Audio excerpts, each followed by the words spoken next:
taking a look at Saraband, written by Robert de Visée, who was a court musician for King Louis XIV and Louis XV in France. And so he had a prominent role in music and lived a long life. For those days, the life expectancy was probably 30 or 40 years, and he lived to be 70. He was born in 1755, about 30 years before Bach, and dies in 1725. So this is a little bit earlier tradition in terms of the Baroque period, and this piece was written roughly about the time of Bach's birth. What we're going to talk a little bit about is ornamentation. This transcription that I'll be playing from is in the Frederick Node book, Solo Guitar Playing, and it's a beautiful piece. Characteristic of the dance, the Saraband was a dance, and it was a part of a suite. So in a suite, we have a collection of dances. And in this particular suite, which originally was in the key of D minor, it would begin with a prelude. And then there was an Allemand, which was a German dance. And then we have this Saraband, which is French dance, yeah? And it's in 3 with an accent on beat 2. Now, why is that the case? It's because of the dance itself. 1, 2, 3, 1, 2, 3. So it's really an important part if you're going to be playing dance music, that you're emphasizing the most important parts of it.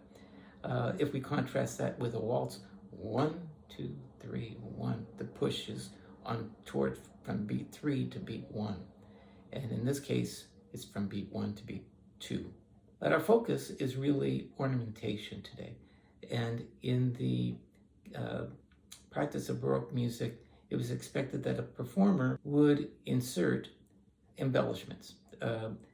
They would add notes to the written score, and that in part would be improvised. In other parts, there would be kind of codified by the fact that there was the use of ornamentation such as a trill and a mordent. And there were a variety of different types of trill. Today, we're just going to focus on a very basic trill, 4 notes. Where would you put a trill? Is it marked into the music? Sometimes it is. Sometimes there will be a little squiggly line above the note itself, and that indicated that the note was going to be trilled. And oftentimes the trill would occur in anticipation of the resolution. So we'll see this case on the second example. Sometimes the trill was inserted on the last note of the phrase. And that's what we're going to see in this particular case. It's going to be the last note of the phrase that we're going to see where we're going to put the trill. So I'm looking at measure 4, and in measure 4 we have just an E chord. And if I play that E chord, like that, I could roll the chord. Yeah. And typically in a Baroque practice, if you did that, you play the bass note on the beat, and then the chord is arpeggiated afterwards. This is getting back to trills. If we insert a trill on the note G sharp, the top note of that chord, we could simply just add the note A above that and then resolve it. We call that an appoggiatura. This is a non-harmonic tone, and it'll kind of have a sigh to the G sharp. So that could sound, yeah, and the length of it would be roughly about half the length of the note indicated. Okay, so if I did that with a trill though, I would be playing at least 4 notes, and I'd play the note A, emphasizing it, and then I'd have a pull off, a hammer, and a pull off.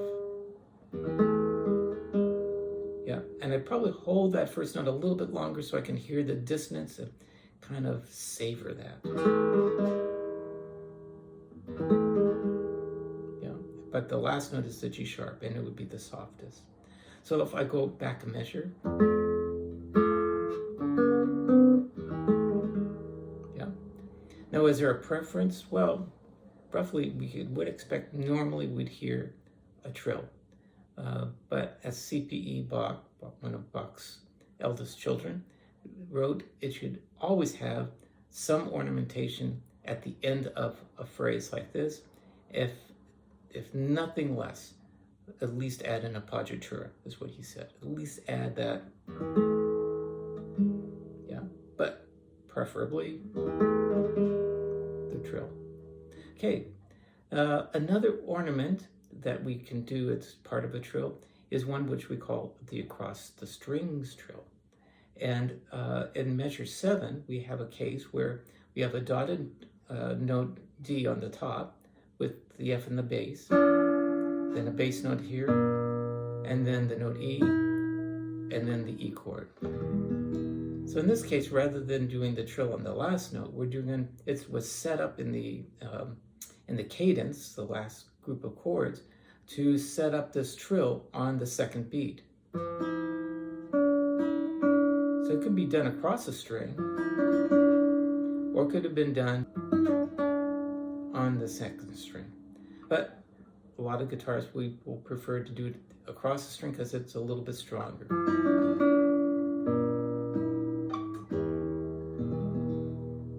Yeah, all together that would sound.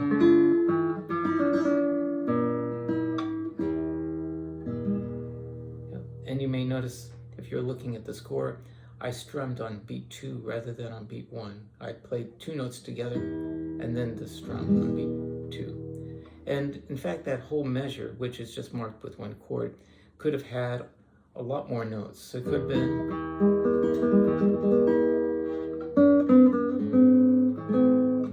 well, go back to the repeat.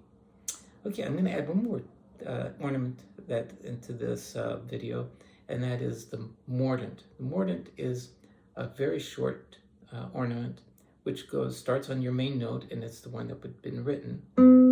And then you go down at semitone with a pull off and then a hammer.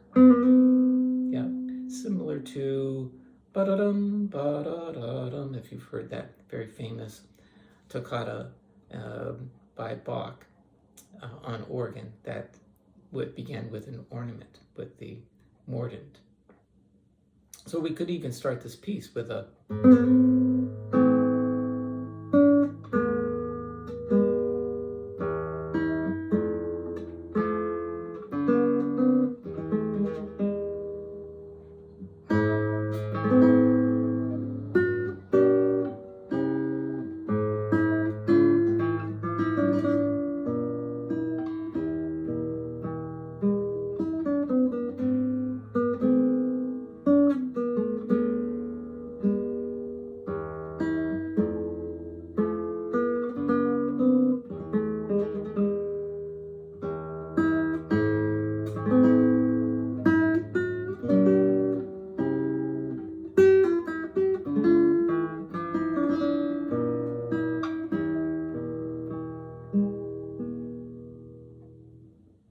Okay, I hope that helps, and I'll look forward to your comments.